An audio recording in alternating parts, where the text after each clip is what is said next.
जिस तरह आप लोगों ने देखा कि इमरान खान साहब की आंख का इशू है जो 85% ज़ाया हो चुकी है और वो बाकायदा वकील रिपोर्ट कर चुका है, लेकिन उसके बावजूद भी इमरान खान साहब को ना उनकी फैमिली से मिलने दिया जा रहा है, ना वो क्लास से मिलने दिया जा रहा है, ना जो उनके जो पार्टी के दोस्त हैं उनसे मिलने दिया जा रहा है। तो ये सरासर ज्यादती है। ये जो है पाकिस्तान के साथ, पाकिस्तानी अवाम के साथ, इदारों के साथ जिन्होंने इजाजत दी है कि हर हफ्ते 18 बंदे कम से कम मिल सकते हैं, उनके साथ मजाक है।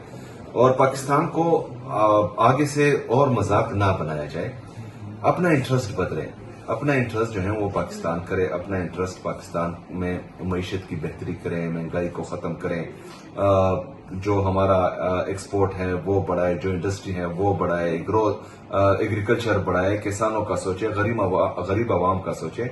पाकिस्तान तबाह हो रहा है। पाकिस्तान जो है वो अल्लाह ना करे, खुदा न ख्वास्ता कोलैप्स होने जा रहा है, क्योंकि आप जिस तरह 43,000 अरब रुपए 75 साल में कर्जा और सिर्फ 3 सालों में ये 97,000 अरब रुपए तक पहुंच चुका है।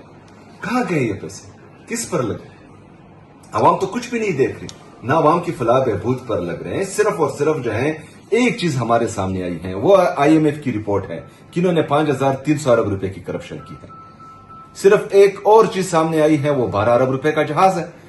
इसके अलावा इनके साथ कोई पॉलिसी ही नहीं है मईशत को बेहतर बनाने के लिए। हमारा तिजारती खसारा दिन ब दिन बढ़ता जा रहा है, हमारे बैरूनी और अंदरूनी कर्जे दिन ब दिन बढ़ते जा रहे हैं, हमारी महंगाई दिन ब दिन बढ़ती जा रही है, नौजवान बेरोजगार है, एम्प्लॉयमेंट के कोई अपॉर्चुनिटी नहीं है, इंडस्ट्रियलिस्ट अपने फैक्ट्रीज बंद करके मुल्क से